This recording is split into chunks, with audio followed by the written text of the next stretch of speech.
The ships appeared over Earth on a Tuesday morning. They were massive, beautiful, and completely silent. Within hours, every screen on the planet showed the same message in every language. We come in peace. We come to help. Dr. Sarah Chen stood in her laboratory at the Beijing Neural Research Institute, watching the broadcast with her coffee growing cold in her hand. The aliens called themselves the Galactic Consortium. They looked almost friendly on screen, tall with smooth blue skin and large eyes that seemed kind. Their leader, Ambassador Kelthrin, spoke with a warm voice that made people want to trust him. "Humanity has reached the stars," Kelthrin said. "You have proven yourselves worthy of joining our civilization. We have watched many species take this step. We know the path is difficult. We are here to make it easier." Sarah's colleague, Dr. Yuki Tanaka, stood beside her. "This is amazing," Yuki whispered. "Do you know what this means? We're not alone. We're part of something bigger." Sarah wanted to feel excited. She really did. But something in her gut twisted with worry. Maybe it was the scientist in her. Things that seemed too good to be true usually were. Over the next 3 weeks, the consortium made their offer clear. They would give Earth technology that would solve every major problem, clean energy that would stop climate change, medical devices that would cure cancer, aging, and genetic diseases, food production systems that would end hunger forever, and most important, they offered something called neural interfaces. "The interface connects your mind to the galactic network," Ambassador Kelthrin explained during a global broadcast. "You will be able to communicate instantly with anyone, anywhere. You will have access to all knowledge. You will understand each other perfectly. The confusion, the anger, the violence that has plagued humanity, all of it will fade away. You will finally have peace." The world went crazy with excitement. Governments fought to be first in line. Millions of people volunteered immediately. Within 2 weeks, the first installation centers opened in major cities around the world. The procedure was quick and painless. A small device, no bigger than a grain of rice, inserted behind the ear. That was all it took. Sarah watched the first wave of people receive their interfaces. Her own government wanted her to get one. "You work in neural research," her supervisor said. "You should be first. Think of what you could learn." But Sarah hesitated. She wanted to study the technology first. She wanted to understand how it worked. The consortium had provided basic information, but something felt incomplete. The data they shared showed the interface connected to specific brain regions, but the full map was restricted. "For your safety," they said, "the complete specifications are too complex for species at your level." That phrase bothered her. Your level. Like humanity was in kindergarten and the consortium were the adults. Commander James Okafor felt the same worry. He was a military officer stationed at the United Nations Security Force headquarters in Geneva. His job was to assess potential threats. The consortium claimed they meant no harm, but James had learned to trust his instincts. In his 20 years of service, those instincts had kept him alive. "Something's wrong with the volunteers," he told his superior officer 3 weeks after the interfaces began. "I've interviewed 24 people who got the procedure. They're different." "Different how?" his commander asked. "Calmer. Too calm. They smile more. They agree with everything. They don't argue anymore. Don't question orders. At first, I thought maybe they were just happy. But it's more than that. They're empty." His commander frowned. "The consortium says emotional regulation is part of the benefit. People are less stressed, less anxious." "They're less everything," James said. "Yesterday, I watched a man who got the interface 3 days ago. Before the procedure, he was passionate about environmental activism, loud, aggressive, always pushing for change. Now, he says the consortium will handle everything. He says fighting is unnecessary. He quit his job and sits at home all day, just content."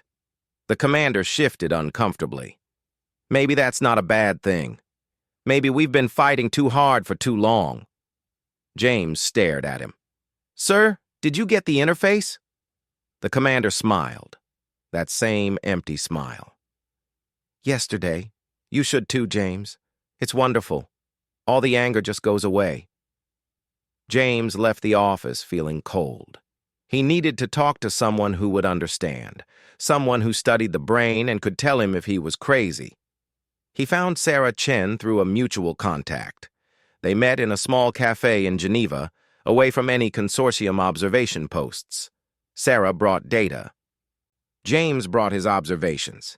Together they started to see a pattern. Look at these brain scans, Sarah said, spreading papers across the table.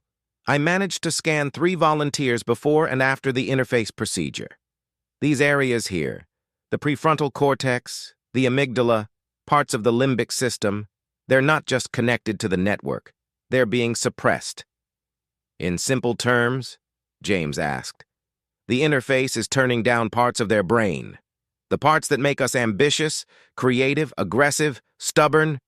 The parts that make us fight when things are hard. The parts that make us human. James felt his blood run cold. They're not uplifting us. They're neutering us. I think so. But I need more data to be sure. The problem is, everyone's getting the interface now. Billions of people, world leaders, scientists, military personnel. In a few months, there won't be anyone left who can think clearly enough to stop this. Then we need to move fast, James said. I have contacts. People who haven't been harmonized yet. Military, intelligence, some scientists. We need to get them somewhere safe and figure out what's really happening. Maria Santos joined them next. She was an engineer who worked on spacecraft propulsion systems. She had noticed something strange about the consortium technology. It's too simple, she said when they met. I mean, it's advanced, but it's also limited. Like they're giving us toys instead of real tools. And when I try to modify anything, improve it, the system's shut down. It's like they don't want us to understand it. They just want us to use it exactly as they designed. The 3 of them became the core of something that didn't have a name yet. A resistance, maybe. Or just a group of paranoid people who couldn't accept a gift. But 2 days later, Sarah intercepted a communication. The consortium thought their encryption was unbreakable. They didn't know that Maria had already started cracking their systems. The message was from Ambassador Kelthrin to someone called the Consortium Council. Sarah read it 3 times before she believed it. Then she called James and Maria. We need to run, she said. Right now. We need to disappear before they realize what we know. What did you find? James asked. Sarah's voice shook. They call us the outbreak species. We're not being welcomed. We're being contained. The interfaces aren't a gift. They're a weapon. And if we don't stop this, humanity as we know it ends in 60 days. The safe house was an old mining facility in Australia, abandoned for 30 years. James had chosen it because it was remote, underground, and off every modern grid. 53 people gathered there in the first week. Scientists, soldiers, engineers, and a few civilians who had refused the interface and sensed something wrong. Sarah stood in front of a makeshift screen, showing them what she had found. The intercepted messages scrolled across the display in alien text, with translations underneath. This is from Ambassador Kelthrin's personal log, she said. Her voice was steady, but her hands shook. Listen to this. The human species has been classified as Class 7 existential threat. Their development pattern matches 2 previous outbreak species in consortium history. Both were successfully neutralized. Humanity will be the 3rd. The room went silent. Someone coughed. Someone else cursed quietly. Sarah continued. There's more. They have a whole file on us. They've been watching Earth for 300 years. They waited until we developed FTL technology because that's the point where we become dangerous. The point where we could spread beyond our solar system. Why are we dangerous? Asked a young woman named Chen Wei. a programmer who had helped Maria crack the consortium encryption. "We're just trying to survive like everyone else." Yuki Tanaka stepped forward. He had joined them after discovering his own disturbing data. "I've been studying their records. The consortium has existed for 50,000 years. In that time, they've integrated over 10,000 species. They call it the Great Peace. No wars, no conflict, no suffering." "Sounds nice," someone muttered. "It sounds dead," Yuki replied. "I found archived data on consortium species development. Want to know how long it takes a typical species to go from Industrial Revolution to FTL travel? The average is 5,000 years.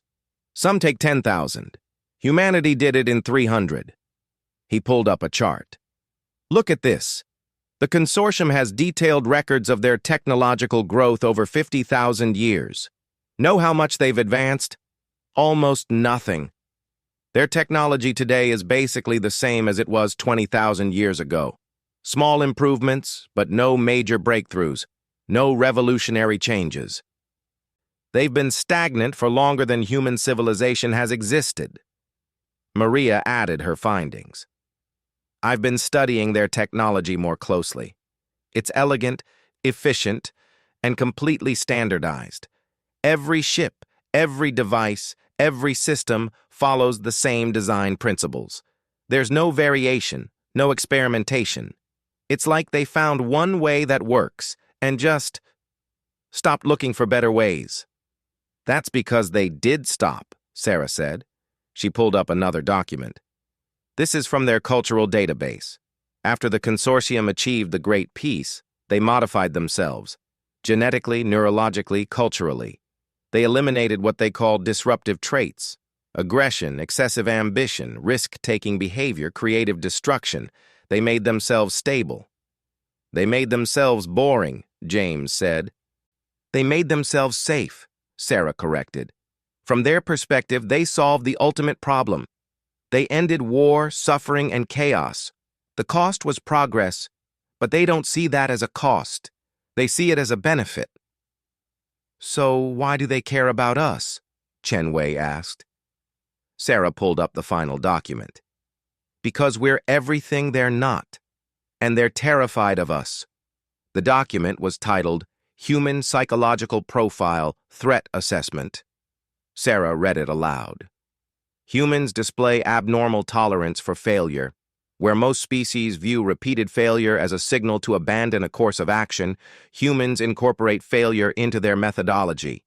They have cultural phrases celebrating this. Learn from mistakes, fall 7 times, stand up 8. Failure is the mother of success. This creates a species that does not stop when logic suggests they should." She scrolled down. "There's more. Humans exhibit what we term beneficial delusion. They regularly attempt tasks with less than 10% probability of success. Statistically, this should lead to extinction. Instead, enough attempts succeed that the species advances rapidly. They celebrate these successes as heroes, myths, and inspiration for more beneficial delusions." Someone laughed bitterly. "They think we're crazy." "They think we're dangerous," James said. "Keep reading, Sarah." "Most concerning is human response to impossible odds. Standard species reaction to overwhelming threat is surrender or extinction. Humans display a third option: spite. They will sacrifice everything for symbolic victories against superior opponents." Historical examples include Thermopylae, the Alamo, Dunkirk, the Battle of Stalingrad, the Apollo program. This species will spend billions and risk lives to plant a flag on a rock simply to prove they can. This psychology, if allowed to spread, would destabilize the consortium's entire social structure. The room was silent again. Sarah closed the file. "They're not trying to help us," she said. "They're trying to save themselves from us. Because if humanity spreads across the galaxy with our current mindset, we'll show every other species what they gave up for peace. We'll show them that progress is possible, that taking risks pays off, that the universe still has wonders to discover." "And the consortium can't allow that," Yuki said quietly. Because if other species start thinking like us, wanting what we have, the great peace ends. 50,000 years of stability collapses. Maria stood up. So what do? 60% of humanity is already harmonized. Every government on Earth is cooperating with them. We're 50 people hiding in a hole in the ground. How do we fight an empire that spans the galaxy? James smiled. It wasn't a nice smile. It was the smile of a soldier who had fought impossible battles before. We fight like humans, he said. The consortium is right about us. We don't quit when we should. We don't surrender when it's logical. And we definitely don't let anyone tell us who we're allowed to be. He walked to the front of the room. The consortium has forgotten how to fight because they haven't needed to in thousands of years. They've forgotten that peace isn't the natural state of the universe. Order requires energy. Stability requires maintenance. And right now, we're going to be chaos itself. You're talking about war, someone said. I'm talking about survival, James replied. They started this when they decided to lobotomize our species. Now we show them what humanity does when someone tries to take away our future. Sarah stepped beside him. We need 3 things. First, we need to understand exactly how the interfaces work so we can remove them or block them. Second, we need to spread the truth to the parts of humanity that aren't harmonized yet. Third, we need to prove that we can fight back. That resistance is possible. How do we prove that? Chen Wei asked. James looked at Maria. You said you've been studying their technology. Can you break it? Maria thought for a moment. Not the way they intend it to work. But I can definitely break it the way they don't expect. Their systems are designed for species that think logically, efficiently. They're not designed for humans who try stupid things just to see what happens. Perfect, James said, because I have a target in mind. The consortium built a harmonization center on the dark side of the moon. It's their main facility for processing Earth's population. It's heavily defended, strategically important, and they think it's completely safe. You want to attack the moon, someone said flatly. I want to blow up their moon base, James corrected. I want to show Earth that the consortium can bleed, that they're not invincible, that humanity still has teeth. That's suicide, another person said. James grinned. Probably. But remember what that document said? Humans have abnormal tolerance for failure, and we do stupid things just to prove we can. So let's prove we can hurt them. Sarah looked around the room. 53 people. Most were scared. Some looked angry. A few looked excited. All of them looked human, messy, irrational, stubborn, and completely unwilling to accept their extinction quietly. We need a name, Yuki said suddenly. Every resistance movement in history had a name. How about the outbreak? Maria suggested with a dark smile. They called us the outbreak species. Let's give them exactly what they feared. The vote was unanimous. The outbreak had begun. The Consortium Harmonization Center sat in a crater on the moon's dark side, invisible from Earth. It was a massive structure, built with the same elegant efficiency as all consortium architecture. Inside, thousands of neural interfaces were manufactured every hour and shipped to Earth. The facility had defenses designed to stop any threat the consortium had encountered in 50,000 years. They were not designed to stop humans. Maria Santos stood in the cargo bay of a stolen consortium transport ship, checking her equipment for the 5th time. Around her, 20 other members of the outbreak prepared for what should be an impossible mission. James Okafor reviewed the plan one final time. Remember, he said, they expect logical tactics, efficient strategies. They expect us to do what makes sense. So we're going to do everything wrong. That's not inspiring, someone muttered. It's not supposed to be, James replied. It's supposed to work. The plan was insane. They were going to fly a transport ship directly into the facility's main hangar, pretending to be a scheduled cargo delivery. Once inside, they would detonate every explosive they could carry. The blast would destroy the manufacturing center and send a message to Earth. The consortium could be hurt. The problem was getting inside. The facility had scanners, security systems, and automated defenses. It should be impossible to fool them. "Should be" was a phrase humans loved to challenge. Maria had spent 2 weeks studying consortium security. She found something interesting. It was perfect. Too perfect. The systems were designed with such precision that they had no tolerance for error. They expected everything to work exactly right, all the time. "So we give them things that are wrong in ways they don't expect," she explained. "We make them think our mistakes are technical failures instead of intentional chaos." She had modified their ship's transponder to broadcast slightly incorrect data. Not wrong enough to trigger alarms, but wrong enough to confuse the automated systems. She had infected their cargo manifest with tiny errors that would make the security AI spend extra time verifying details. She had even changed their approach vector to be inefficient in a way that looked like pilot error. "You're weaponizing incompetence," Chen Wei had said when Maria explained. "I'm weaponizing humanity," Maria corrected. "We've been making mistakes and learning from them for our entire history. They've been avoiding mistakes for 50,000 years. They don't understand that sometimes mistakes are useful." The transport approached the moon. James piloted it with deliberately sloppy maneuvers. The consortium traffic control system sent 3 corrections. James acknowledged each one and then continued flying poorly. To the automated system, he looked like an inexperienced pilot, not a threat. They entered the facility's approach corridor. Scanners swept over their ship. Maria watched her screens, heart pounding. The security system paused. It had detected the errors in their transponder. "Come on," she whispered. "Get confused. Waste time trying to figure it out." The security AI did exactly that. For 45 seconds, it tried to reconcile the conflicting data. In consortium terms, that was an eternity. In human terms, it was barely enough time to breathe. The security system finally cleared them. Maria let out a breath. "We're in." They landed in the main hangar.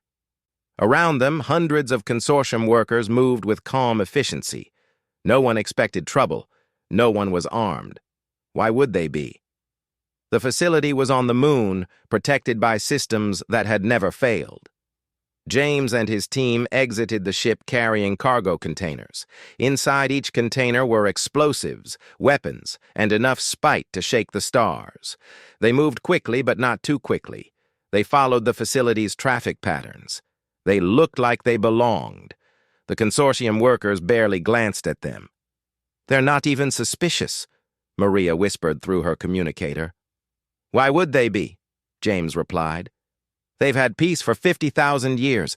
They don't remember what hostile action looks like." They reached the manufacturing center's core. It was a beautiful space, all smooth curves and soft light. Machines built neural interfaces with artistic precision. There was no security here, just engineers and technicians, all completely focused on their work. James felt a strange sadness watching them. These beings weren't evil. They genuinely believed they were helping humanity. They thought they were saving humans from themselves. They just didn't understand that being saved wasn't the same as being alive. "Charges set," Maria reported. 5 minutes to detonation. "Everyone out," James ordered. "Back to the ship." They moved faster now. Some of the consortium workers noticed. A few looked confused. One, a tall being with silver skin, approached James. "Excuse me," it said in perfect English. "You appear distressed. Do you require assistance?" James looked at the being. It genuinely wanted to help. It had probably never hurt anyone in its entire life. "Run," James said. "Get everyone out of this section. There's about to be an explosion." The being blinked. "Explosion? That's not possible. Our safety systems—" "Your safety systems don't account for humans," James interrupted. "Please, I don't want anyone to die. Just get your people out." Something in James's voice must have gotten through. The being hesitated, then activated its communicator. Emergency evacuation. Manufacturing Sector 7. Unspecified threat. This is not a drill. Alarms started blaring. Consortium workers looked around in confusion. Most of them had never heard an alarm before. But they followed their training, moving toward exits with the same calm efficiency they brought to everything. James and his team ran for their ship. Behind them, Consortium security forces finally arrived. They carried what looked like weapons, though they had probably not used them in centuries. "Stop!" one of them called. "You are in violation of Consortium regulations!" "Sorry," James shouted back. "Regulations don't apply to us. We're humans. We're bad at following rules."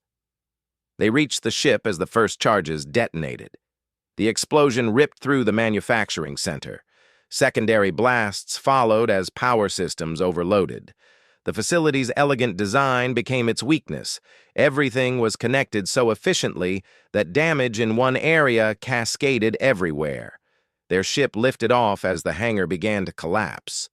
Maria piloted them out through debris and emergency force fields. Behind them, the Harmonization Center died in fire and chaos. "Did everyone get out?" someone asked. "I think so," James said. "I hope so." They broke orbit and headed for Earth. Behind them, the moon's dark side glowed with the light of burning technology. Sarah was waiting for them in the Australian safe house. She had been monitoring Consortium communications. "You did it," she said when they arrived. "The whole galaxy is talking about it. A pre-integration species attacked a Consortium facility. It's never happened before." "How's the Consortium reacting?" James asked. "They're confused, angry, scared. They're trying to understand how it happened. Their analysts keep saying it shouldn't have been possible." "It wasn't possible," Maria said. "That's why it worked." Over the next week, the news spread across Earth. The outbreak transmitted evidence of the Consortium's real intentions, along with video of the moon-based destruction. Billions of people learned they had been lied to. Billions of people learned they were being erased. The reaction was immediate and violent. Humans who still had their natural minds started removing interfaces from those who had been harmonized. It was crude, dangerous, and sometimes fatal.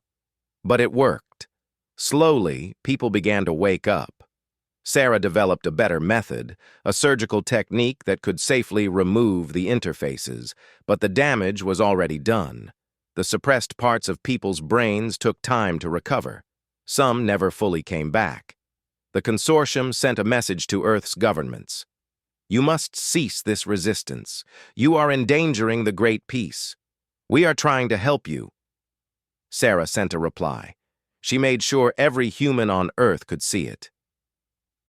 "You're not helping us," she said. "You're erasing us. You're taking everything that makes us human and turning it off because it scares you. But here's what you need to understand. We're not afraid of you anymore. We hit your base.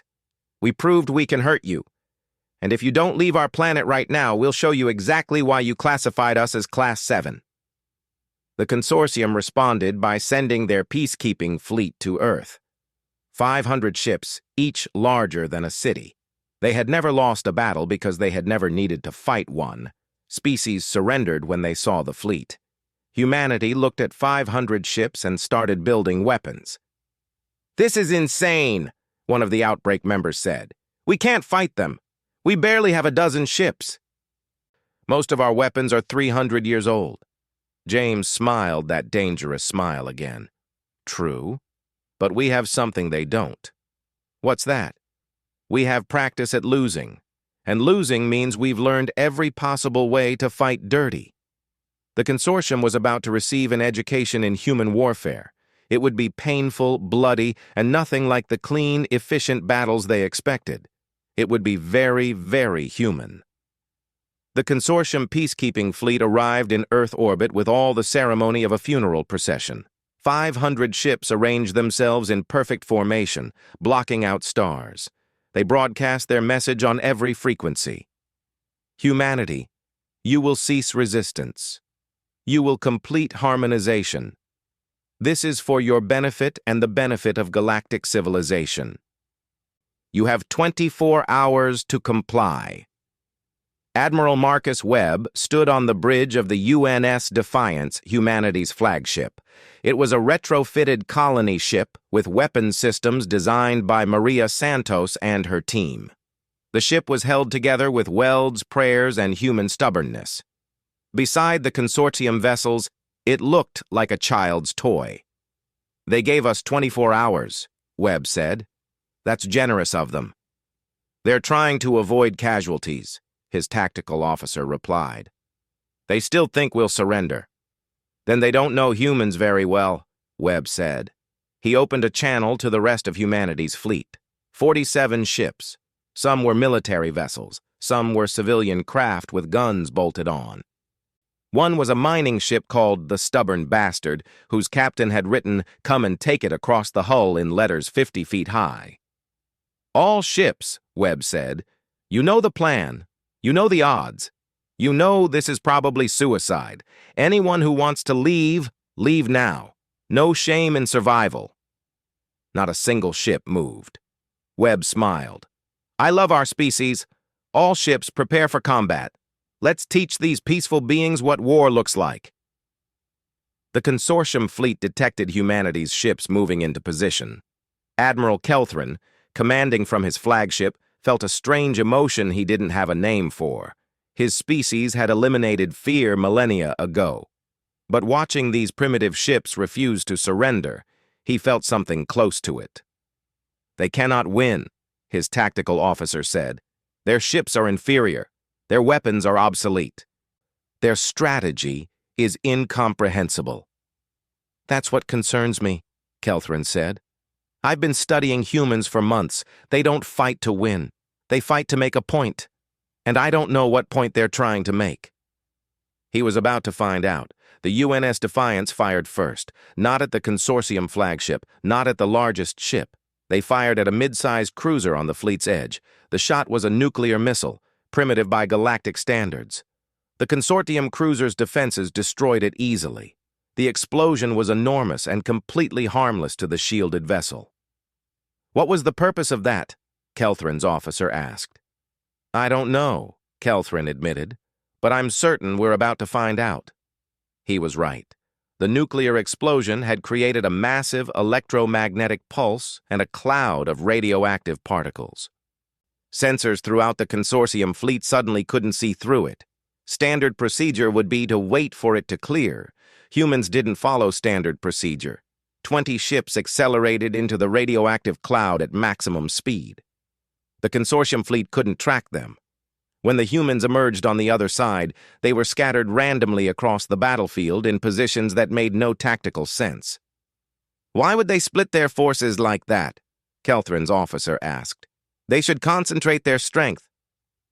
One of the human ships, a destroyer called the Crazy Horse, flew directly at a consortium battleship. The battleship prepared to fire. At the last second, the Crazy Horse detonated its own reactor core. The explosion tore through the battleship's shields and hull. The battleship didn't explode. Consortium engineering was too good for that, but it was crippled, venting atmosphere and drifting. They destroyed themselves, Kelthrin's officer whispered. They sacrificed their own ship for one of ours. That trade is not strategically sound, another officer said. They lost a ship to damage one of ours. Kelthrin watched his tactical display. You're thinking like a consortium commander. Humans don't count ships. They count victories. They just proved they can hurt us. To them, that's worth dying for. The battle descended into chaos. Human ships used maneuvers that violated every principle of space combat. They used gravity assists from Earth's moon to change direction in ways consortium computers couldn't predict. They hid in debris fields. They broadcast false signals.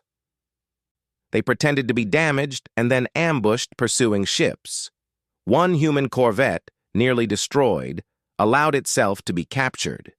The consortium battleship that caught it brought the corvette into its hangar bay for examination. The corvette contained a nuclear bomb set to detonate. 20 consortium crew members died in the explosion, the first consortium casualties in combat in over 3,000 years. "This is not warfare," Kelthrin's officer said. "This is terrorism." "This is what happens when a species that remembers predators fights a species that forgot," Kelthrin replied. He opened a channel to the human fleet. "Commander Webb, you cannot win this battle. For every ship of ours you damage, we destroy 3 of yours. Surrender now and prevent further loss of life." Webb's face appeared on screen. He was bleeding from a head wound. His ship was on fire in the background. He was smiling. "You're right," Webb said. "We can't win. We're losing badly. We've lost 20 ships already, but you've lost something you haven't lost in thousands of years. You've lost blood. Your people are dead, Admiral. How does that feel?" Kelthrin felt it again, that emotion he couldn't name. "You're proud of this? You're losing." "We're not losing," Webb said. "We're teaching. Every ship you destroy sends a message to Earth. Every casualty you take sends a message to the galaxy. The message is simple. The consortium can bleed. And if they can bleed, they can lose." Another human ship rammed a consortium cruiser. Both vessels exploded. Kelthrin watched and finally understood. The humans weren't trying to win the battle. They were trying to prove something. They were trying to show that resistance was possible, and they were succeeding. On Earth, billions of people watched the battle. They saw their ships dying. They saw the consortium fleet taking damage. They saw humans fighting against impossible odds and making the enemy pay for every meter of space. Sarah Chen watched from the Australian safe house. Tears ran down her face. So many people dying. But they were dying free. They were dying human. She had been working on something during the battle, a way to remove the neural interfaces remotely, a way to wake up the harmonized humans all at once. It was dangerous. Some people might die, but the alternative was worse. "Do it," James said beside her.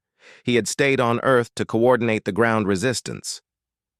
"If we're going to make this sacrifice mean something, we need everyone awake to see it." Sarah activated the signal. Across Earth, 6 billion neural interfaces received a command that should have been impossible. They shut down. Not gradually, not gently. They just stopped. 6 billion people suddenly woke up. They remembered what had been done to them. They remembered who they had been before the interfaces. They felt the anger, the fear, the hope that had been suppressed. They felt human again. In orbit, the battle was ending. The consortium fleet had won. Only 7 human ships remained functional. The rest were debris or fleeing. By any measure, it was a decisive victory for the consortium. But Kelthrin looked at his casualty reports and felt nothing like victory. 43 consortium ships damaged, 15 destroyed, 2,000 personnel dead, against a pre-integration species with primitive technology. "Admiral," his officer said quietly, "Earth is broadcasting a message. You should hear this." Sarah's face appeared on every screen. She looked tired. She looked angry. She looked absolutely human. "People of Earth," she said, "you're awake now. You remember what they tried to do to us. You remember what we lost. The consortium says they won the battle in orbit. They're right. We lost. We lost badly. But we proved something more important than victory. We proved we can fight.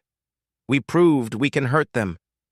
And most importantly, we proved we will never stop being human." She paused. "The consortium wanted to make us peaceful. They wanted to make us safe. They wanted to make us like them. But we don't want to be like them. We want to be ourselves. Messy, chaotic, stubborn, impossible humans. And if they won't let us be that, then we'll fight them until one of us doesn't exist anymore." Kelthrin closed his eyes. He had made a terrible mistake. He had tried to contain an outbreak. Instead, he had given humanity a reason to unite. He had given them a common enemy. He had given them proof they could resist. He sent a message to the Consortium Council. It was short. We have failed. Request immediate withdrawal and full containment protocols. If we continue this conflict, we will not be preventing an outbreak. We will be causing one. Humanity must be isolated and monitored, but not engaged. They are more dangerous than we calculated. They are willing to lose everything just to prove they can fight back. The response came quickly. Request denied. Harmonization will continue. Prepare for ground assault. Kelthrin looked at Earth.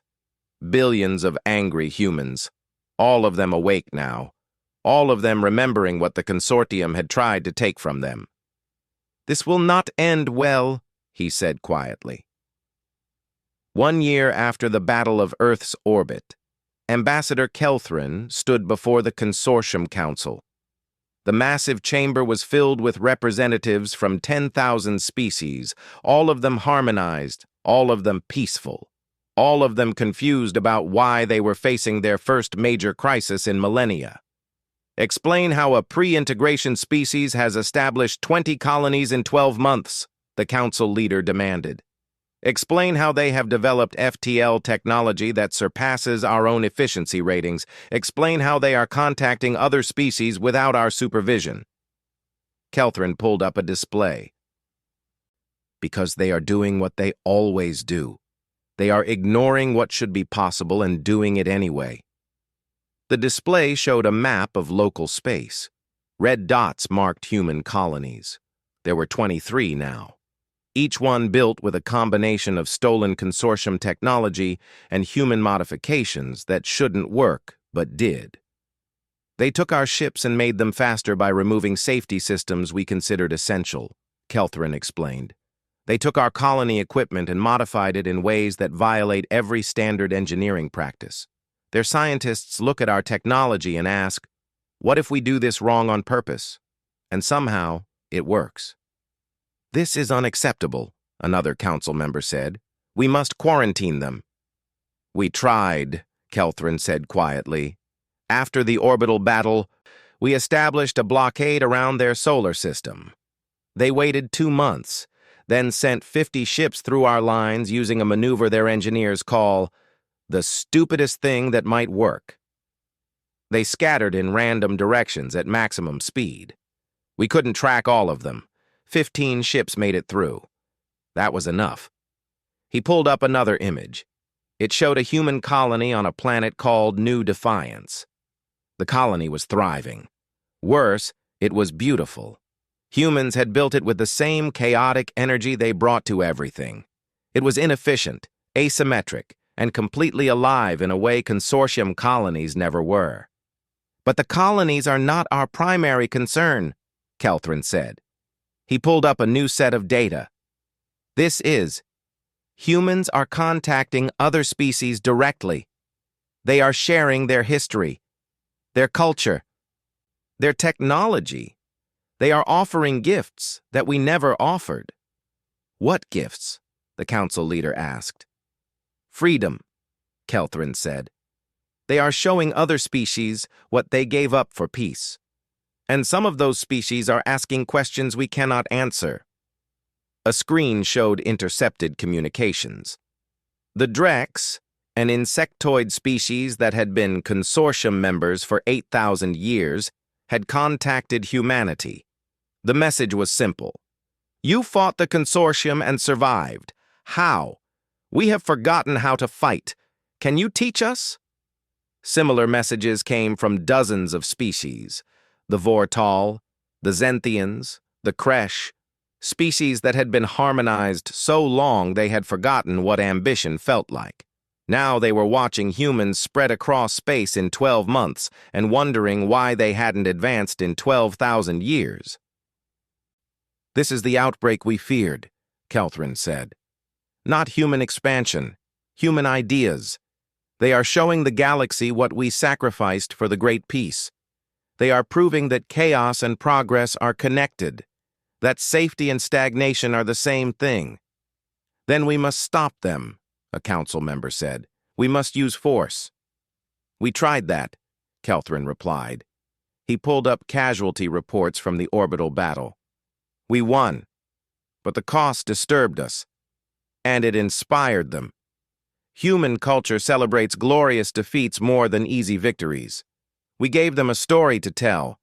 Now every human child knows the names of the ships that died in orbit. They learn about the Crazy Horse's sacrifice. They hear Admiral Webb's final message, "We made martyrs out of them." He leaned forward. And here is what concerns me most. We are changing in response to them. Our species are remembering emotions we eliminated millennia ago. After the battle, we felt pride in our victory. We felt sorrow for our casualties. We felt fear of what humans might do next. The humans are not just spreading their ideas. They are forcing us to remember our own. The council chamber fell silent. No one had an answer. Sarah Chen stood on the observation deck of the human station Persistence, looking at Earth below. Beside her, James Okafor reviewed reports from their new colonies. Maria Santos worked on designs for the next generation of human ships. Yuki Tanaka studied cultural data from species that were beginning to question the consortium. "The Drex want to meet us," James said. "They want to learn about resistance strategies." "The Vortal sent their historical archives," Yuki added. "They want us to help them remember what they were before harmonization." "We're becoming exactly what the consortium feared," Maria said. "We're the virus that breaks their peace." "Are we doing the right thing?" Sarah asked. "The consortium achieved something incredible. 50,000 years without war, no suffering, no conflict. Maybe they were right.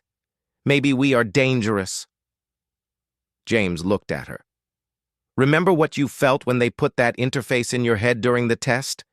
That moment of pure calm when everything that made you angry or ambitious or afraid just disappeared?" Sarah nodded. "It was peaceful. Did you want to stay that way?" "No," Sarah said immediately.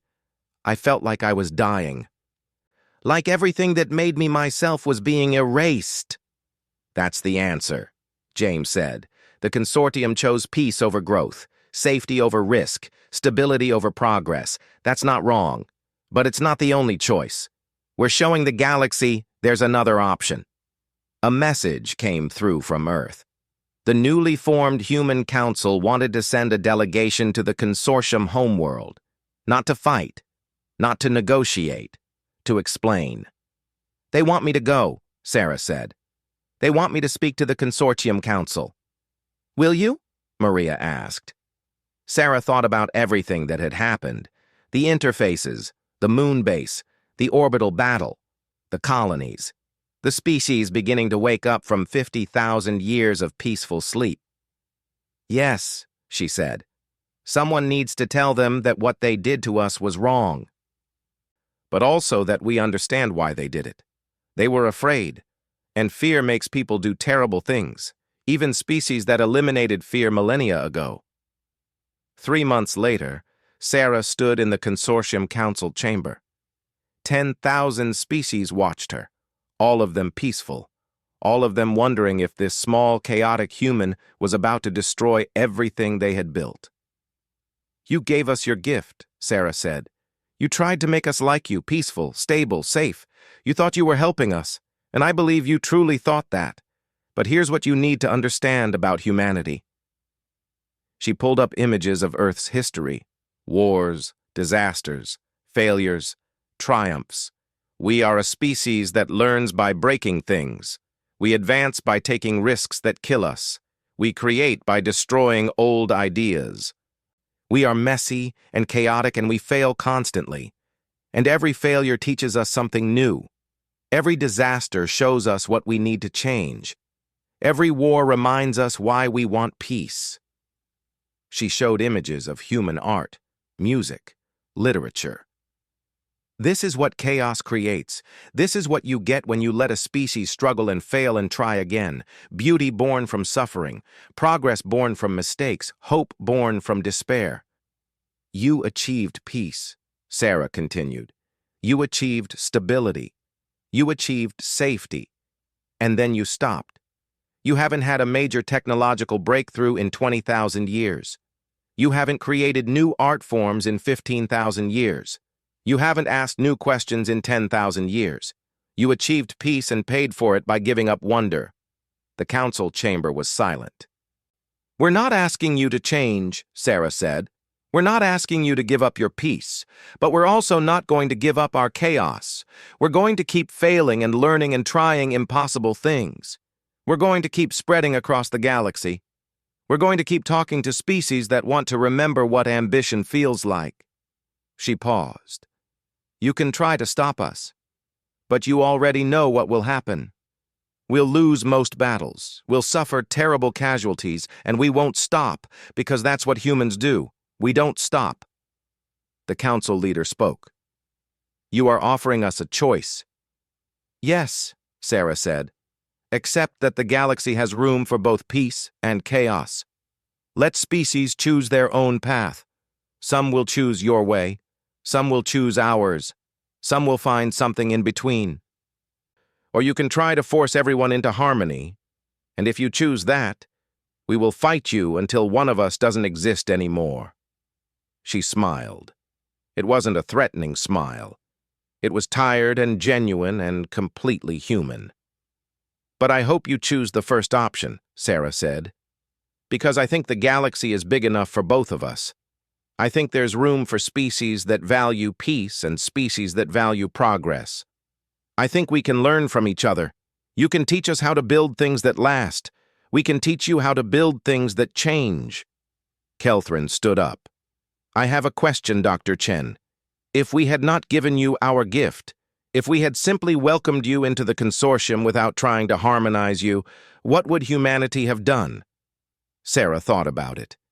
"We would have learned from you, traded with you, probably annoyed you with our constant questions and crazy ideas. Eventually, we would have spread across the galaxy because that's what we do. But we would have done it as partners, not enemies." "And now?" Kelthrin asked. "Now we're doing it anyway," Sarah said. "But we're doing it alone. And that's sadder. Because despite everything, I think we could have been friends." The council debated for 3 days. Some wanted war, some wanted isolation, some wanted compromise. In the end, they chose the only option that made sense. They fragmented. The consortium split into 3 groups. The first consortium would maintain traditional harmonization and peaceful stagnation. The second consortium would reduce harmonization and begin exploring growth again. The third consortium would dissolve entirely, allowing member species to choose their own paths. Humans established formal relations with the second and third consortiums. They avoided the first except for trade. No one wanted war. Everyone had seen what happened when humanity fought. It was ugly, brutal, and effective. 5 years after the orbital battle, the galaxy had changed. 23 species had removed their neural harmonization and begun exploring ideas they had forgotten. The Drex developed new propulsion systems by asking, "What if we try this stupid thing?" The Vortal created art forms that hadn't existed in 12,000 years. The Kresh started a colony on a planet that was considered too dangerous to settle, and thrived there. Sarah Chen sat in her office on Persistence Station, looking at reports from human colonies. 50 colonies now. 10,000 people living among alien species. Humans teaching chaos. Aliens teaching patience. Everyone learning together. She received a message from Ambassador Kelthrin. It was short. "You were right, Dr. Chen. The galaxy is big enough for both peace and chaos. Thank you for reminding us that choosing peace doesn't mean we have to forget how to grow.